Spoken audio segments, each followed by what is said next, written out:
Now we do lesson 183. I call upon God's name and on my own. God's name is holy, but not holier than yours. Isn't this beautiful? When Jesus said to us, I and the Father are one, he was speaking to the fact that there is only one Son. And not only is Jesus and the Father one, but you and the Father are one. I and the Father are one. Therefore, God's name is holy, but it's not holier than ours. This whole awakening process is about owning our holiness, not just ours, but that every single brother and sister on this planet is just as holy also, because they too carry God inside of them. To call upon his name is but to call upon your own. We have to move not only past the ignorance that God is outside of us, but past the arrogance that we are the authority, that we are God. We need to acknowledge in a humble way that we are the presence of God, because what God is love. It is energy. And what we are made of is the energy of love. So therefore, God is just another word for love, for what we are. So of course we are holy, because we're all made of love. A father gives his son his name and thus identifies the son with him. His brothers share his name, and thus are they united in a bond to which they turn for their identity. Your father's name reminds you who you are, even within a world that does not know, even though you have not remembered it. And we haven't remembered it, but this yearning for love, this yearning for connection, that thing that we all desire most is to experience love in our lives. That is the Father calling us back to ourselves. Love is calling us back into love. Oh, it's so beautiful. Paragraph 2. God's name cannot be heard without response, nor said without an echo in the mind that calls you to remember. Say his name, and you invite the angels to surround the ground on which you stand, and sing to you as they spread out their wings to keep you safe and shelter you from every worldly thought that would intrude upon your holiness. Isn't that beautiful? When we say God, once we have removed all of our attachments to the word, all of our beliefs, all of our angers, all of our perceptions, when you remove the word God from that place that has been put on a cloud or has been just darkened in your own heart, and you can purify the word God.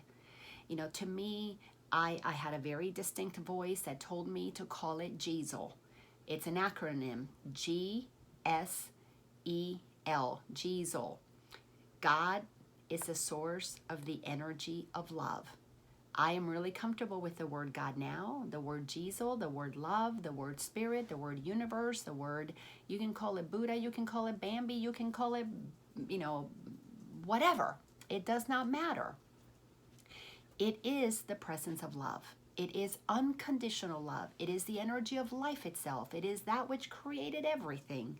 So when we say the name God, love, whatever it is, we truly are being surrounded by all of the energy of what it is, be it angels, be it guides, be it whatever it is. Look upon this universe. Look upon this planet. God isn't all we see is one of the very first lessons, because we're being reminded that when we begin to take the blinders off, the ego perception, all that we will see will be God everywhere around us, because there's nothing that is not made of God. There's nothing that's not made by God. There's nothing that is not God, because at the end of the day, all that exists is God, because God is. Paragraph 3, repeat God's name, and all the world responds by laying down illusions. Every dream the world holds dear has suddenly gone by, and where it seemed to stand, you find a star, a miracle of grace. It really is amazing. Course in Miracles helped me helped to remove all of the obstacles that I had built against loving God. It helped me remove all of the beliefs, all of the misperceptions that I had attached to the word God, and I was able to begin to feel God in my heart. So when I speak about God, people know I'm not talking about a judgmental God that's on a cloud somewhere, dishing out punishments and deciding who goes to heaven and hell. When I speak of God, people know that I have felt God, because it's such a personal experience. It's such an intimate love that gets developed. So this is just so beautiful. So the sick arise, healed of their sickly thoughts. The blind can see, the deaf can hear. The sorrowful cast off their mourning, and the tears of pain are dried as happy laughter comes to bless the world. This happens in my life. It's what has transformed me. And I know that when those who are ready to hear about God, as I share about God, specifically through the Course in Miracles and through the power of awareness, they know that I'm talking about a loving God that is in them as well. Because I don't claim God for myself. I don't claim to know the way to God and people follow me. I know that the way to God is for everyone to go inside and begin to love themselves. So beautiful. Paragraph 4. Repeat the name of God, and little names have lost their meaning. No temptation but becomes a nameless and unwanted thing before God's name. Repeat his name and see how easily you will forget the names of all the gods you valued, the gods of money, the gods of power, the gods of my house, the god of the government and the IRA and the IRS, and the god of the army, the god of prestige and titles and degrees. All of those things that we have valued and made gods before God with a capital G, all those gods begin to fall away. There is nothing to me that has any power over me, nothing outside in the external world, period, and definitely not my ego. God is my only God. They have lost the name of God you gave them. These are the external things that we have created as gods, or our ego. They become anonymous and valueless to you. Although before you let the name of God replace their little names, you stood before them worshipfully, naming them as gods. Yes, I did. I made money important. I made status important. I made my marriage more important than God. I made because it provided me safety. I made my career. I made all kinds of things way more important than God. And then little by little, I've returned. But I've returned to where I never left by cleaning up my erroneous thinking. Paragraph 5, repeat the name of God and call upon yourself, capital S self, whose name is his. I am the holy child of God, because I am the only one God created. Therefore, God and I are one. My Father and I are one. My Father, Mother, God and I are one. Repeat his name and all the tiny nameless things on earth lip into right. Oh, so funny. Repeat his name and all the tiny nameless things on earth slip into right perspective. I gave lip service to all those things, didn't I? That's why I had the word lip in my mind. Those who call upon the name of God cannot mistake the nameless for the name, nor sin for grace, nor bodies for the Holy Son of God. And should you join a brother as you sit with him in silence and repeat God's name along with him, within your quiet mind, you have established there an altar which reaches to God himself and to his Son. We can in silence invoke the love of God for anyone around us. So beautiful. Why? Because minds are joined. We're sharing one mind. And when you go in and you feel God, you radiate love. That's all that can come from you. Because in that stillness with God, the floodgates of our heart are flung wide open, and love can pour out of us. Paragraph 6. Practice but this today. Repeat God's name slowly, again and still again. Become oblivious to every name but this. Hear nothing else. Let all your thoughts become anchored on this. No other word we use except at the beginning when we say today's idea but once. And then God's name becomes our only thought, our only word, the only thing that occupies our minds, the only wish we have, the only sound with any meaning, God.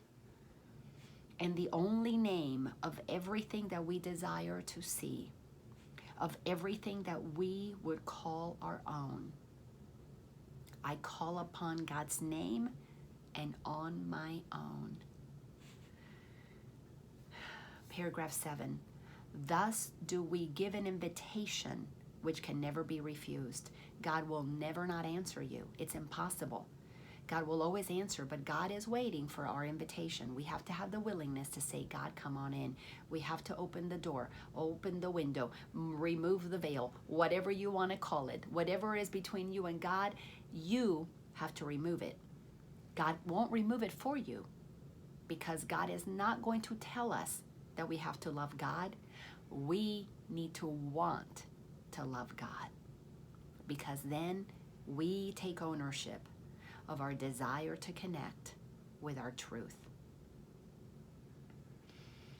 And God will come and answer it himself. Think not he hears the little prayers of those who call on him with names of idols cherished by the world. They cannot reach him thus. He cannot hear requests that he be not himself, or that his son receive another name than his. Paragraph 8. Repeat God's name and you acknowledge him as sole creator of reality. And you acknowledge also that his son is part of him, creating in his name.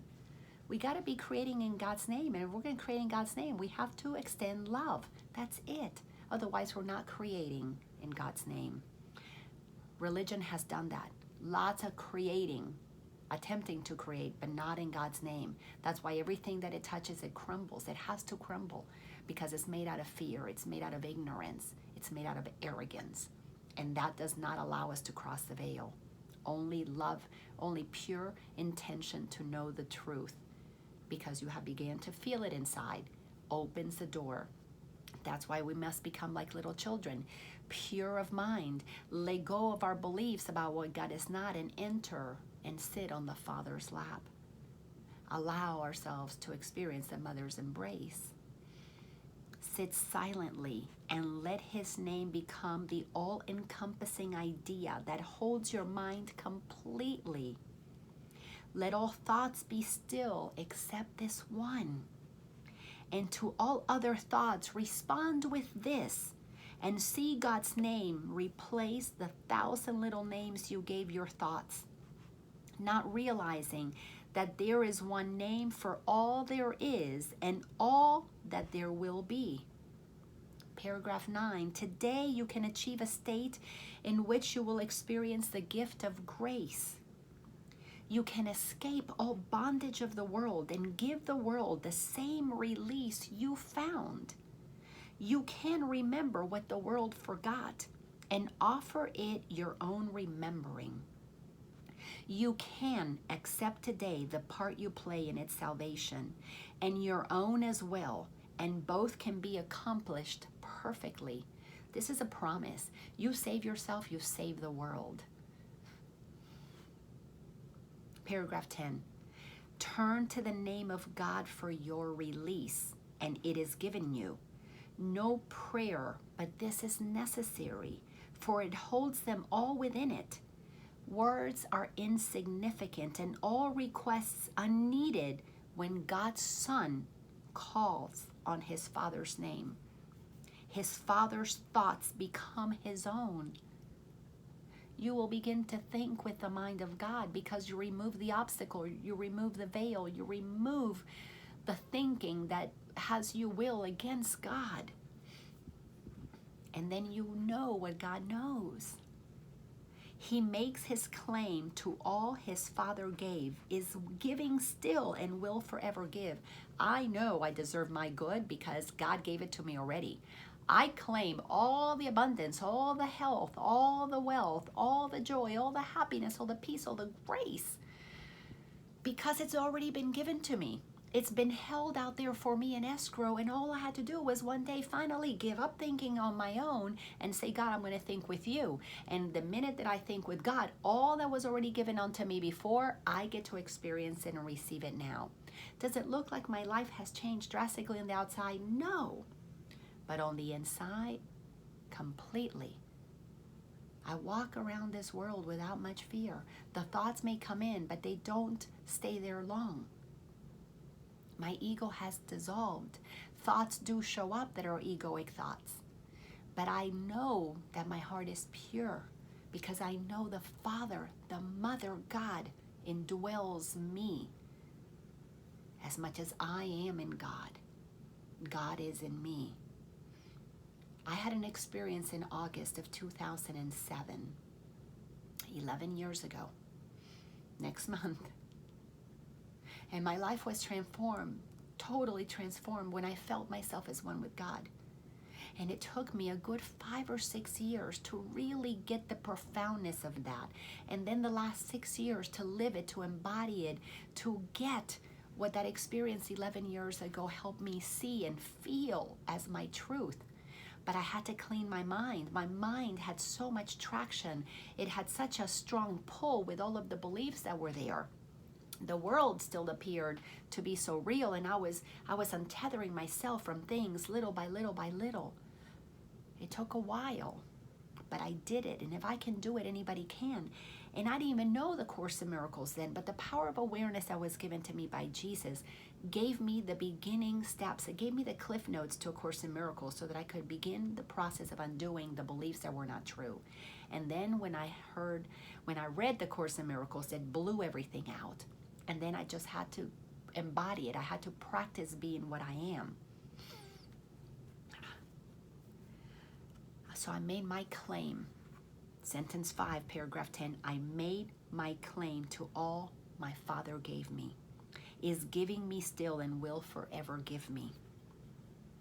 I call on him to let all things I thought I made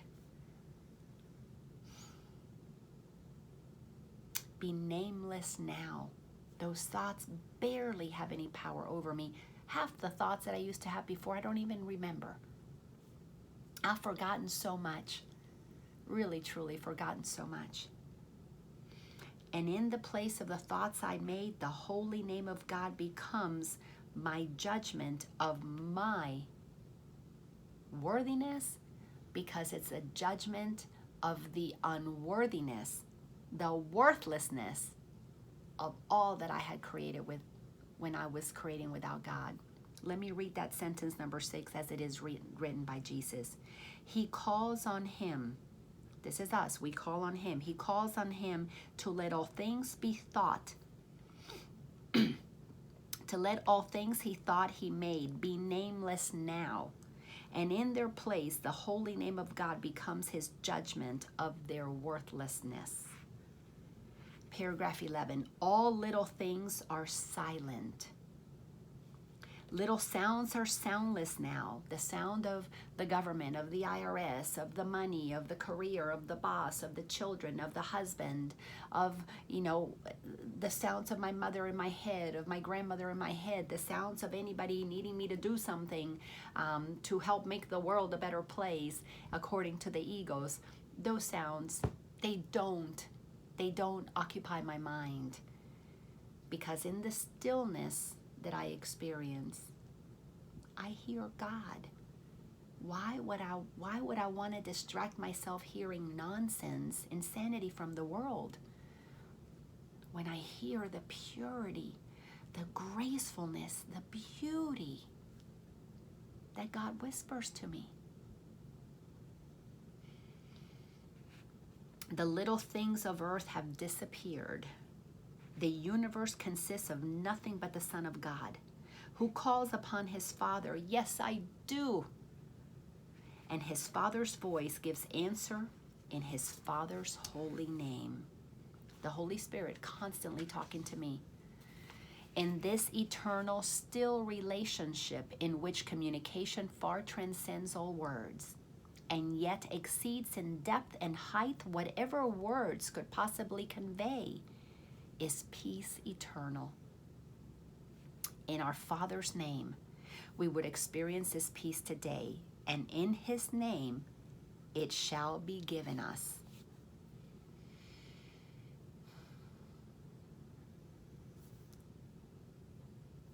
God has promised us so much joy, so much happiness, so much goodness. All we have to do is receive it. And how do we receive it? Stop thinking you're separate from God. Let go of that thought of separation. Do whatever is necessary by practicing these lessons, by doing what they ask you to do each day, so that you develop the knowingness of the truth of who you are, so that you can eventually embrace all that you are, always have been, always will be, so that you can experience heaven on earth now. Thank you, my beloved brothers and sisters. You and I are one, and we are all one with God. Have a magnificent day.